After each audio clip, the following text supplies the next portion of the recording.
Did you know you are depressed because you're on social media? That's right. Spending time on social media can lead to the onset of depression, as shown in several studies. Hey, thanks for joining another episode of the VoyageCast News. I'm Ed, your host, and let's get into it.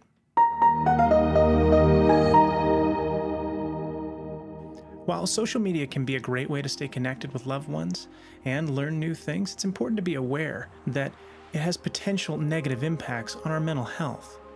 Recent studies have shown that excessive use of social media can lead to depression and anxiety. On the other hand, social media can also be used to showcase our talents, connect with family and friends, maybe potential job opportunities as well. But it is important to strike a balance and take steps to protect our well-being.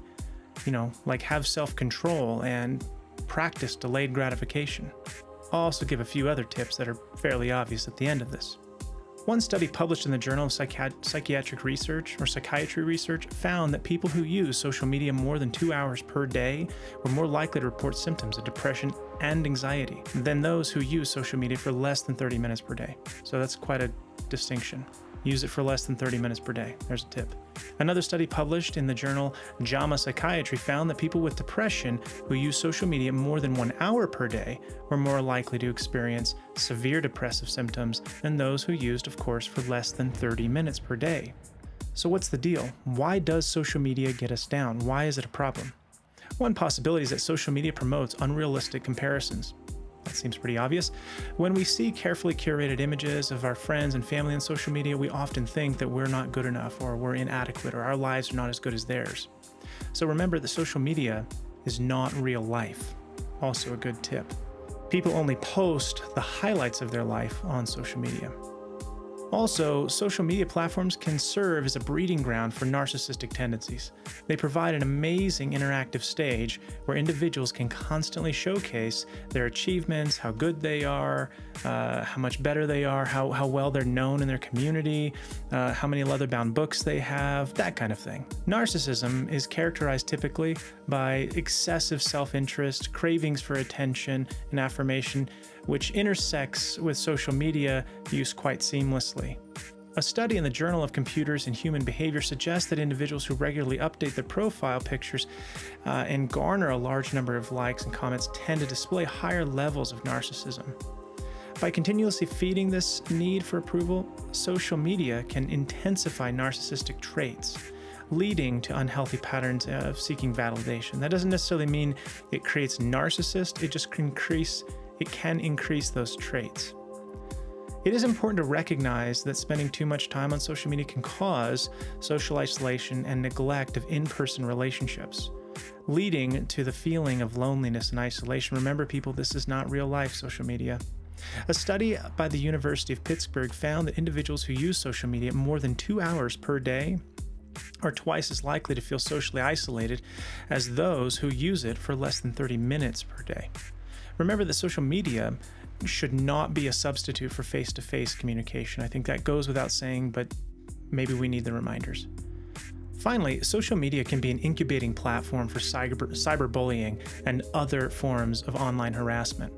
This is especially harmful, obviously, for young people. We've seen this in the recent news over the years. If you've missed it, you're living under a rock or something.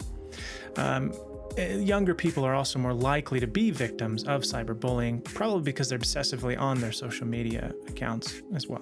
Now, it's possible that social media can also be pretty addictive, as we know with a lot of kids, and if you're honest about yourself, you probably recognize this within yourself. One study found that people who reported high addiction to social media were more likely to report, again, symptoms of depression and anxiety than those who did not self-report as being as highly addicted.